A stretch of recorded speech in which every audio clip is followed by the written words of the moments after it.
Hello दोस्तों, नमस्कार। आज की इस वीडियो में हम बात करेंगे अमोनिया की हैबर विधि द्वारा निर्माण और इसका उपयोग, रासायनिक गुण, भौतिक गुण। तो दोस्तों, इस वीडियो को अंत तक जरूर देखना, क्योंकि दोस्तों हैबर विधि द्वारा अमोनिया का निर्माण यूपी बोर्ड परीक्षा और अन्य परीक्षाओं की दृष्टि से बहुत ही महत्वपूर्ण है।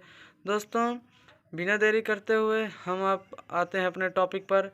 तो दोस्तों, यहाँ पर हैबर विधि द्वारा अमोनिया का संश्लेषण। दोस्तों, यहाँ पर हमने अमोनिया का चित्र बना दिया हुआ है अमोनिया का हैबर विधि का। तो दोस्तों, यहाँ पर इसके बारे में हम आपको डिटेल में बताते हैं। तो दोस्तों, यहाँ पर हमने डिटेल में लिखा हुआ है अमोनिया बनाने की हैबर विधि में, जो कि यह अमोनिया बनाने की औद्योगिक निर्माण की विधि है। दोस्तों, इसमें हम नाइट्रोजन का 1 अनुपात तथा हाइड्रोजन 3 अनुपात लेते हैं। दोस्तों, इसमें नाइट्रोजन और हाइड्रोजन का अनुपात 3 अनुपात में लेते हैं। फिर इसे कंप्रेसर पंप के द्वारा खींचा जाता है, जिसे खींचकर एक नली के माध्यम से एक शुष्कन कक्ष में भेजा जाता है, जिसे हम ऑक्सीडेशन कक्ष कहते हैं। इस कक्ष में विभिन्न प्रकार की अशुद्धियाँ जैसे H2S, hydrogen sulphide, calcium oxide, carbon dioxide आदि की अशुद्धियाँ रहती हैं। इसे दूर कर लिया जाता है। फिर शुद्ध नाइट्रोजन हाइड्रोजन के गैसीय मिश्रण को अगले कक्ष में भेजा जाता है। इसे उत्प्रेरक कक्ष कहते हैं। इस कक्ष में आयरन उत्प्रेरक का कार्य करता है और मोलिब्डेनम वर्धक का कार्य करता है। इस कक्ष का ताप 500 डिग्री सेल्सियस तथा दाब 200 वायुमंडलीय है। यह सब नियम लासातेलियस नियम पर आधारित है।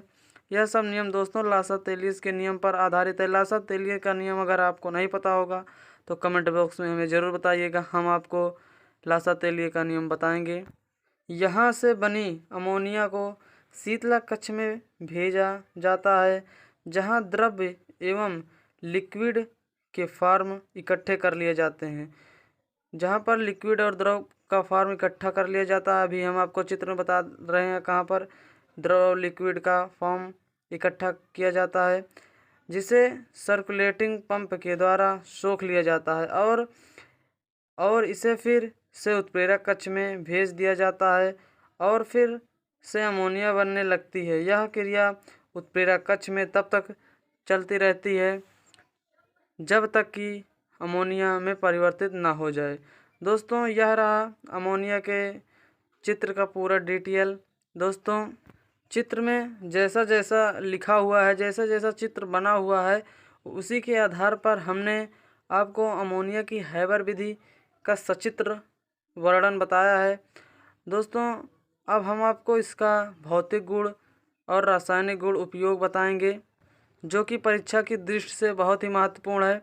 दोस्तों, यहाँ पर भौतिक गुण में पहला भौतिक गुण है अमोनिया एक रंगहीन गैस है और दूसरा इसके सूंघने से आँखों में आंसू आ जाते हैं तथा अधिक मात्रा में सूंघने में मृत्यु भी हो सकती है।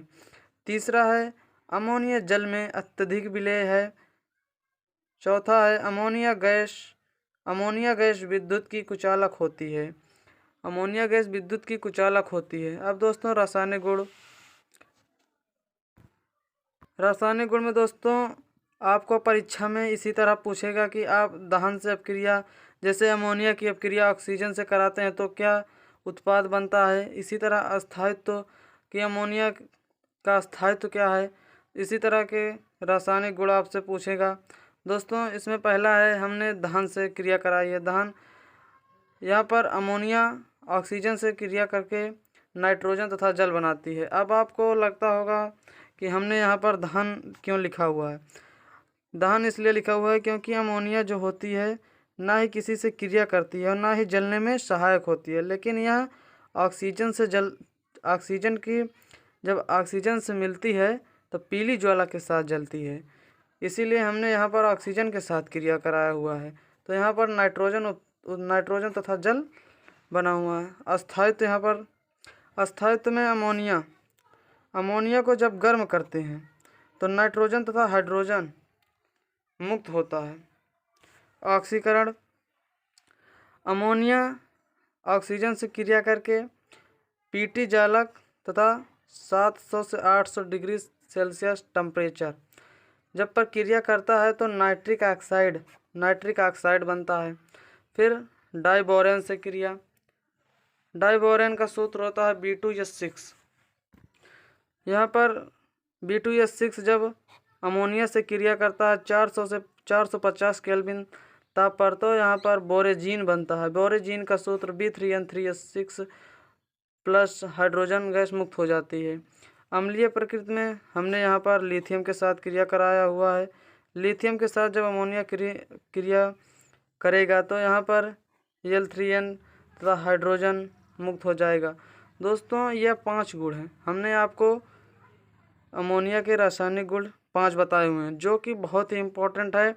दोस्तों, इस परीक्षा में 100% आएगा। दोस्तों, अब हम आपको इसका उपयोग बताएंगे। तो दोस्तों, हम बहुत ज़्यादा उपयोग इसके नहीं बता रहे हैं, क्योंकि इसके उपयोग बहुत हैं। परीक्षा में 2 ही 3 पूछते हैं। हम आपको 5 उपयोग इसके बता रहे हैं।